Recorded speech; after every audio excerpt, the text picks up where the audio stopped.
offense. Let's go.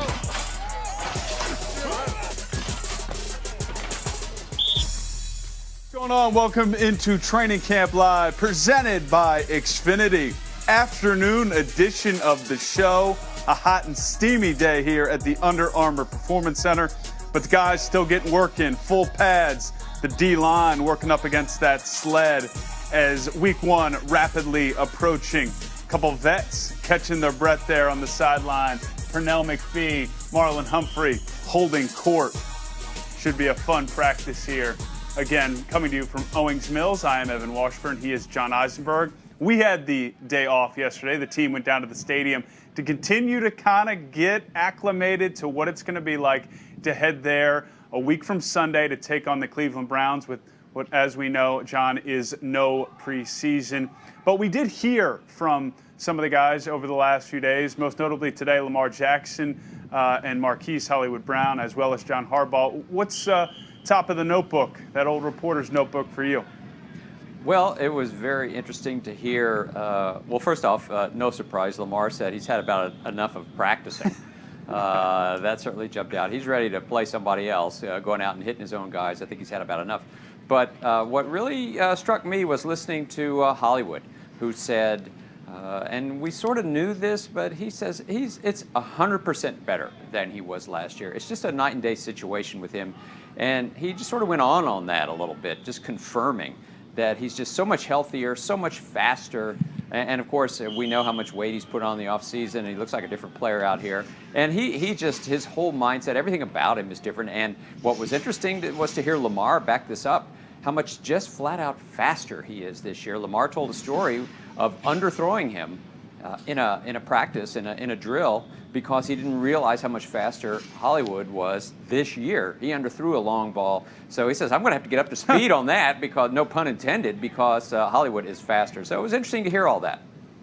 Yeah, and Marquise kind of returned the favor, saying Lamar's been great this camp, just in terms of his comfort, the way that he's gained this timing and chemistry with the receivers, and continues to show off those great hands. I mean, I really think, and we'll get to our poll question about touchdowns, he might have to throw himself one this year. But we showed you that defensive line, and speaking of the poll question, which Raven do you expect to score the most touchdowns, John? So a landslide right now, Lamar Jackson. A bit of confusion with this poll, though, because I don't know if throwing touchdowns were necessarily factored into the thought of the question. So Mark Ingram is going to be a challenge there. But Lamar, he can do it all, right? So why not?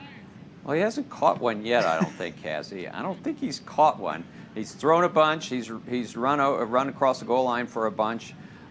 If we're including touchdown passes, yeah, it's a no-brainer. But that's not scoring a touchdown. No, but, that is not. That is not. And if the person in the end zone with the ball, okay, if that's the question, I'm going with Mark Ingram. I think he's the guy. I do think they're going to give some short yardage and maybe goal line situations to Gus Edwards. Agreed. So that may cut down on Mark's touchdown total a little, but he was really good at short yardage last year. So.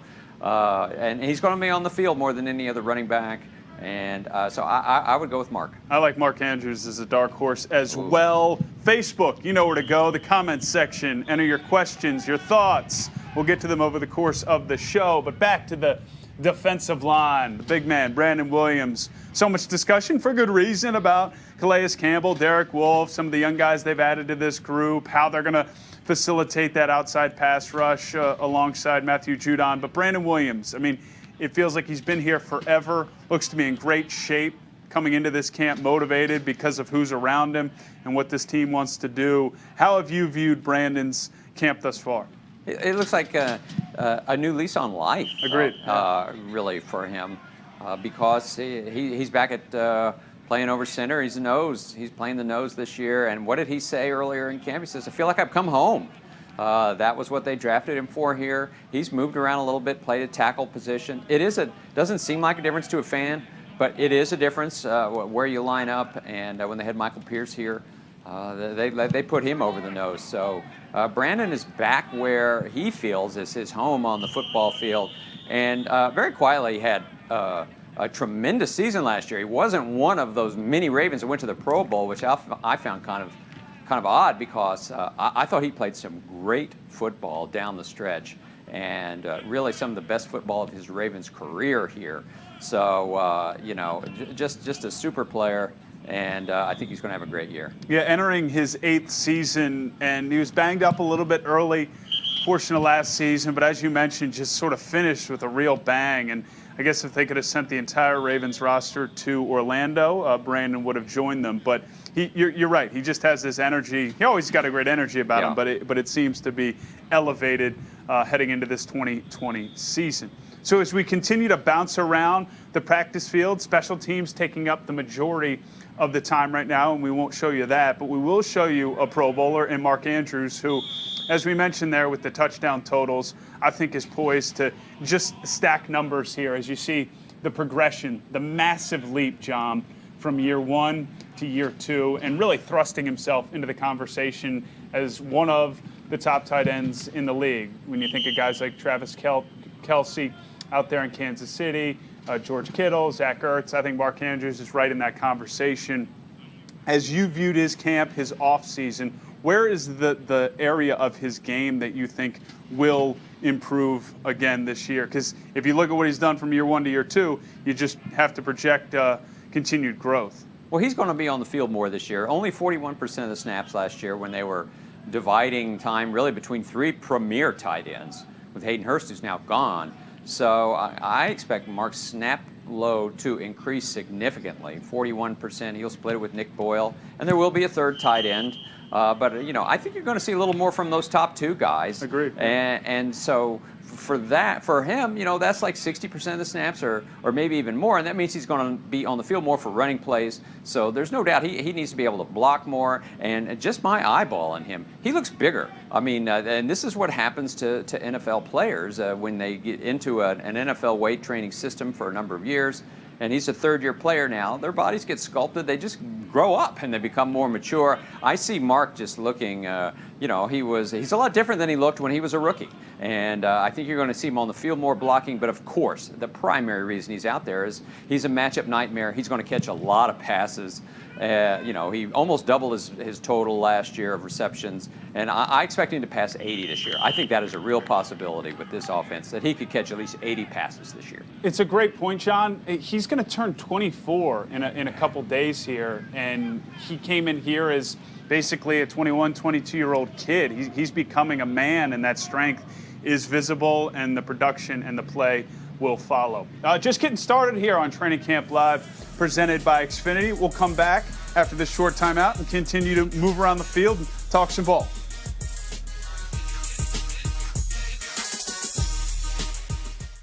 Feel like you've watched all the things? Now there's more to love with Xfinity X1, the ultimate entertainment experience. Like live sports, they're back with the best way to watch, and more streaming apps all in one place. More classics, more premieres, plus more to easily find using just your voice. Hello, more. Where have you been all my life? Get this offer now with DVR service included for a year. Plus, get speed, coverage, and security with the XFi Gateway. Click, call, or visit a store today. If the last few months have taught us anything, it's that we really, really miss football.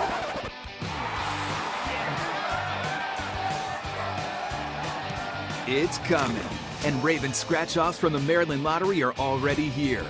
Play now for a chance to win up to $100,000, or second chance cash and Ravens prizes like seats for 20 years. Please play safely and responsibly. I can't be covered. It is caught by Hollywood Brown. I can't be covered. Touchdown, Willie Snead. Except now. Except now. Except now. I wear a mask because I care. I wear a mask because I care about my family. My family, my kids, my parents. My teammates. My coaches. My fellow Marylanders. Because I care about you. Because I want us to watch football together again. Because I want our stadium full again. Because I want to jump into the stands. So wear a mask. Wear a mask. And stop the spread. Mask on, Maryland. That's a buffalo flatbread bullseye for my mouth to aim at. Oh, hiding, huh?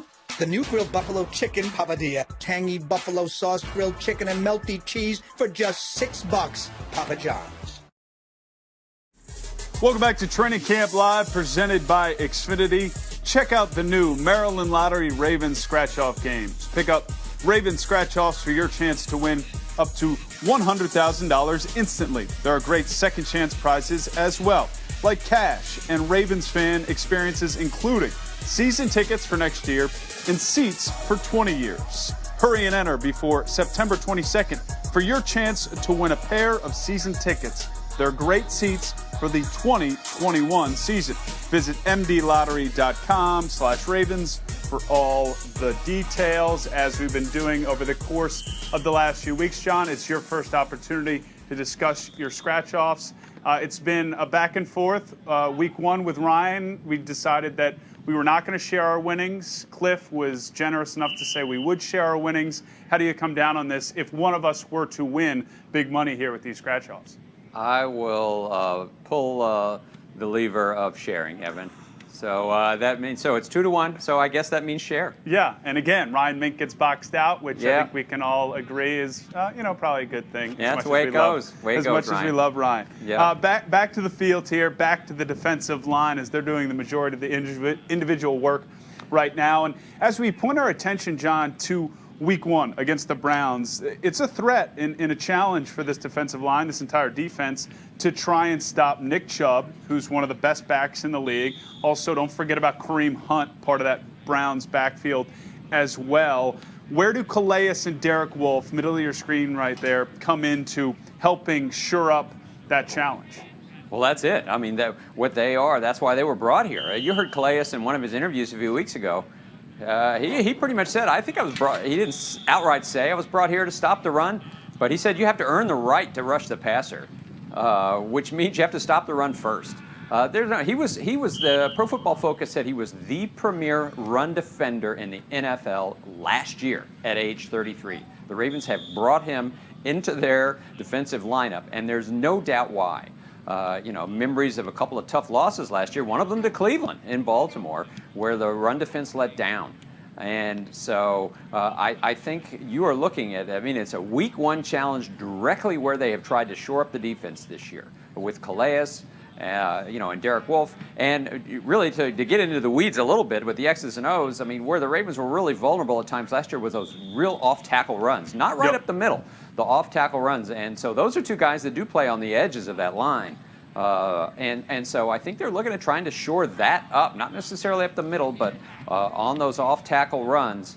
And that's a huge challenge coming in here week one with the Browns. Setting the edge is definitely a priority, and you think about it too, John. Cleveland did improve their offensive line. They signed Jack Conklin from the Titans in the offseason to settle that right tackle position. The interior of their line, always a strength with Joel Bitonio, J.C. Treader, the center there, a bit banged up, but most likely you think that he'll give it a go for week one. So for Calais and Derek Wolfe, their value will be seen right out of the gate. And it also, it trickles down. If you're going to have youth at that linebacker position, interior linebacker position, and Patrick Queen, Malik Harrison, along with the vet and L.J. Fort, the more those guys can do, the better to take some of the load off of those young guys playing in their first NFL game. Yes, absolutely. They're throwing, that's a lot of capital that the Ravens have thrown at this issue between trades, free agency, and the draft. You think about it. All three ways that you can bolster your team, the Ravens have thrown that at the defensive interior, the front seven this year, and the whole point of that is to stop the run as much as you can. And here comes Cleveland. One thing to think about, their new head coach comes from the Minnesota Vikings last year and was working with Gary Kubiak. Yep. Very familiar face. Name to Ravens fans, and that's run the ball. If you recall what that was like when he was the offensive coordinator here. So that's coming your way, I think, week one. The Gary Kubiak offense back at the Ravens, and a real challenge. Well, let's continue to discuss this challenge that faces Marcus Peters and the rest of this defense from now that wide receiver position in Cleveland and Marcus Peters, Marlon Humphrey, Jimmy Smith and company, as they'll have to tangle with Odell Beckham Jr., Jarvis Landry, Rashad Higgins. It's a talented wide receiving core, especially that duo of Landry and Odell Beckham Jr., and then you factor in tight end Austin Hooper. They sign from Atlanta in the offseason. Njoku is still there, who's a physical specimen. So when it comes to Peters and the rest of his mates there in the back end, this is the game right out of the gate. I'm excited to be there with CBS because we're just going to get to see strength versus strength in a lot of ways. Yeah, it's going to be a lot of matchups back there, right? Because that's a really good receiving core, but I don't know that you have a better group of cornerbacks in the NFL than the Ravens group. It's just these are guys that can cover guys one-on-one, and so I think you're just going to see. It is quite a week one matchup, a real collision of strength, because there's Tavon Young right there. A huge addition to have your number one slot guy back in and cover those little guys worming around in the creases. They wound up throwing Marlon Humphrey in that role last year because they were looking to fill Tavon's shoes, and Marlon did a great job. But better to have another little fast, quick guy like that can stay with them, and that's Tavon Young, and it just goes on and on. There's going to be I expect to see as many as 4 cornerbacks on the field on a lot of plays. And Tavon also will be key in stopping the run, where we started this conversation, one of the better tacklers from that nickel corner position. We're going to take a short timeout, come back, talk a little bit more about this Ravens defense and Jimmy Smith, how he fits in here in year 11 in the NFL.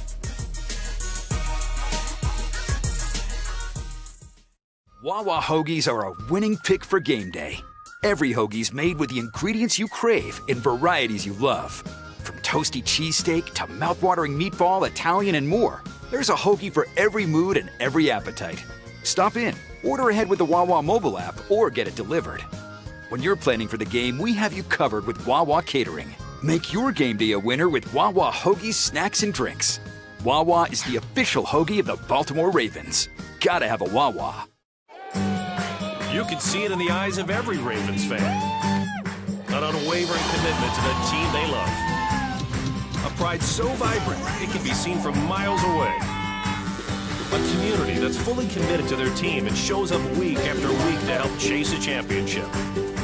To the Ravens flock, to chat starters, to those who bleed purple, M&T Bank wants to say, we're your biggest fan.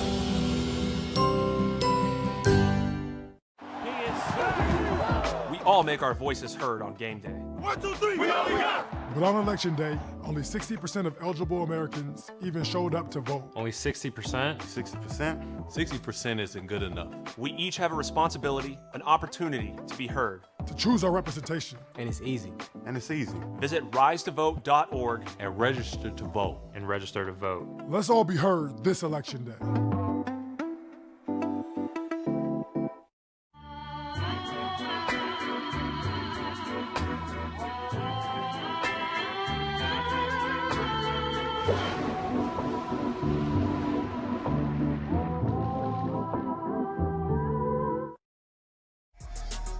Get a Papadilla at papajohns.com for just $6. Papa John's, official pizza of the Baltimore Ravens. I mentioned it headed to break. Jimmy Smith, a big part of this secondary. I think I gave him an extra year, John. I think it's his 10th season, but it feels like he's been here for over 10 years. Always had an impact. His role has changed over the years from a young guy that plays in a Super Bowl and makes a big play in the end zone to the top corner to now just a utility piece that can do so many different things. A look at his career via Frank's Red Hot player profile. Jimmy Smith is just such a talented athlete and has given this defense and Wink so many options.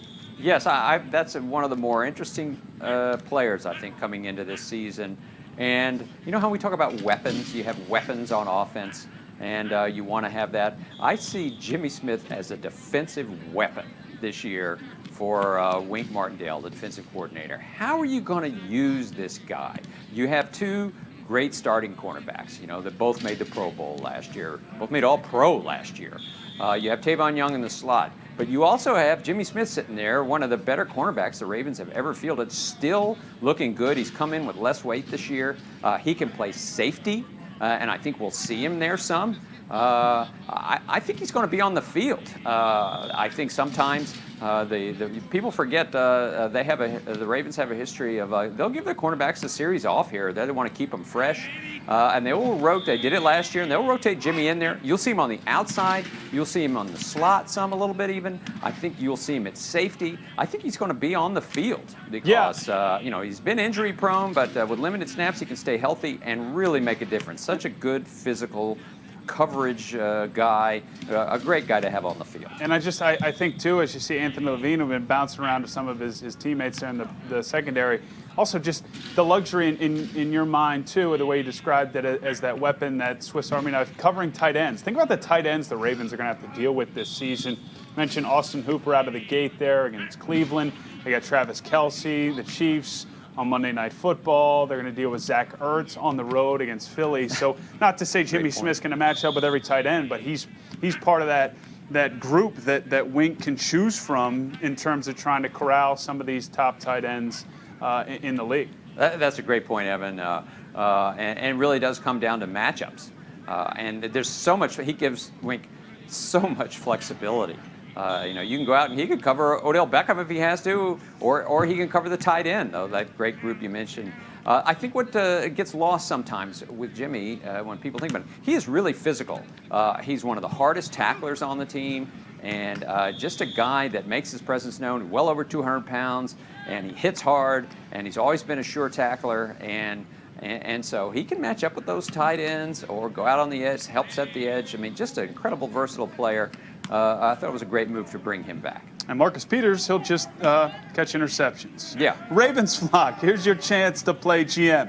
Enter the You Pick the Team presented by MedStar Health contest and predict the Ravens opening 53-man roster for a chance to win a Lamar Jackson autographed jersey. Make your picks tomorrow by noon Eastern at BaltimoreRavens.com/You Pick the Team. So, John, noon Eastern tomorrow, last time that fans get a chance to pick the 53. Now, the guys that are really picking the 53 have until Saturday, 4 p.m. Eastern.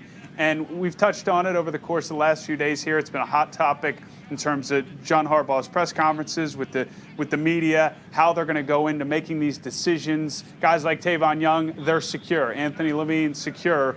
But there's players out on this field that are on the bubble of the roster. It's 53. That's your active roster. But then you've got a 16-man practice squad. That's an expanded practice squad this season due to playing under a pandemic. There's also rules in terms of elevating people from the practice squad on a game day, again, in hopes to give teams the best chance to manage any last-minute roster issues that may come up this season because it is unique. So give us a sense, John, you've been around this league for a number of years, just what these next, let's call it, 24, 48 hours are going to be like when it comes to the decisions that are made.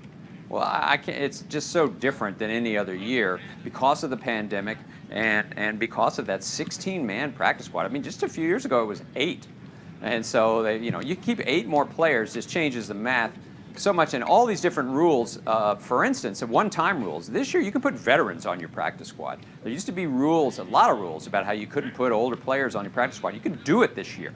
So that's something that's a little tip for anyone picking that 53-man. Think about who's going to go on that practice squad, maybe initially that will end up spending most of the year playing football for the Ravens.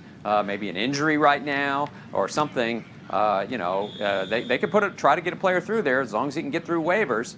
They can do that with veteran players. So it makes for, to me, a harder year to pick 53. In one respect, it's easy. The Ravens came into this camp with a pretty loaded roster. You could pick the majority of the spots, I think, on this team. But what they're going to do, I mean, there's always injuries, and what they're going to do in those last 5 or 6 spots, the practice squad rules are going to impact it, I think. And it's just hard to tell how that's going to play out exactly. I think it's a tough year to get all 53 right. Yeah, good luck to those that are trying the contest, but that doesn't mean you shouldn't put in your best effort. And as John Harbaugh put it, making the practice squad this year, it's basically like making the team because everybody's got to be ready because they could be called upon at any moment. We're going to take a short time out here on Training Camp Live presented by Xfinity and enjoy Sam Cook just kind of hanging right now.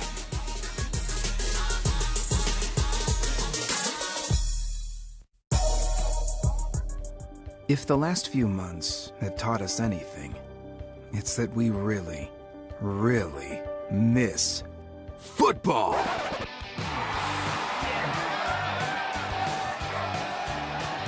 It's coming, and Ravens scratch-offs from the Maryland Lottery are already here. Play now for a chance to win up to $100,000 or second chance cash and Ravens prizes like seats for 20 years. Please play safely and responsibly. That's a buffalo flatbread bullseye for my mouth to aim at. Oh, hiding, huh? The new grilled buffalo chicken papadilla. Tangy buffalo sauce, grilled chicken, and melty cheese for just $6. Papa John's. Welcome back to Training Camp Live. A good look at a great cause by this organization. Register to vote for voter information. It gives you all you need to know, John. BaltimoreRavens.com/vote. What more can you tell us? Because you've navigated some of this, and you feel like it really provides a value. Oh, it definitely provides a value. It's really great to see the Ravens stepping in with this.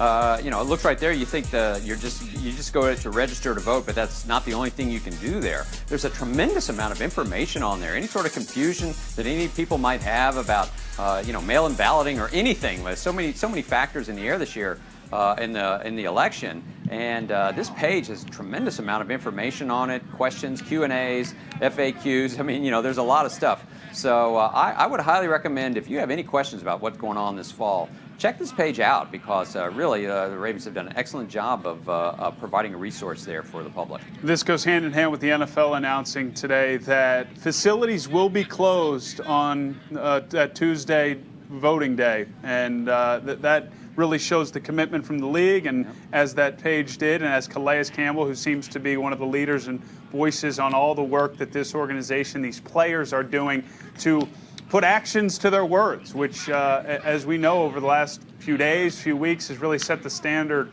across the league. A look there at the specialist, Justin Tucker. We haven't spent enough time talking about the Wolf Pack and the work that these guys do day in and day out. It's fun to watch them, John, in practice, because you get to see all the idiosyncrasies as they spend basically 2 hours when it's not team periods or special teams periods going through all the minute details that make up really the best group in the league year in and year out. It is really interesting to watch them in practice. As Brian Billick once said, that special teams guys, they're very different. I mean, these specialists, the kickers, they don't practice the same. They're part of the team, but in practice they really are separate a lot. And they have a lot of time to talk with each other, by the way. I think they probably know each other really well. Yeah. There's a lot of time alone. But certainly the Ravens benefit from having the best, has to be the best threesome going with Morgan Cox, Sam Cook, and Justin Tucker, all just at the top of their professions.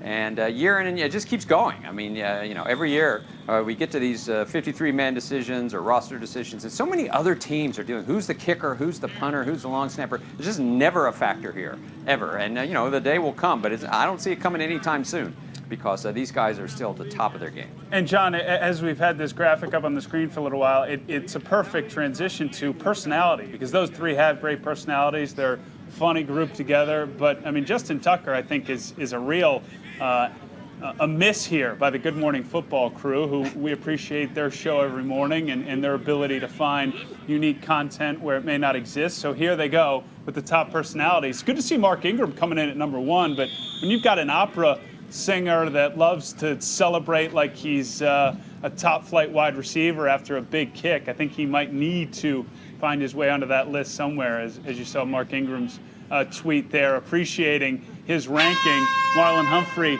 did I at least make honorable mention?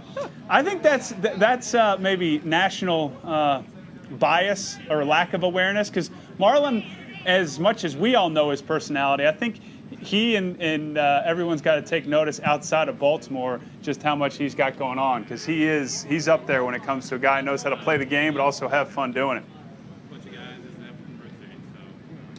And John, we heard the horn, so that will do it for this edition of Training Camp Live, presented by Xfinity. We've got one more show tomorrow, so have a great rest of the day, everybody. No press conferences, but come back here tomorrow afternoon for the final edition of Training Camp Live, presented by Xfinity.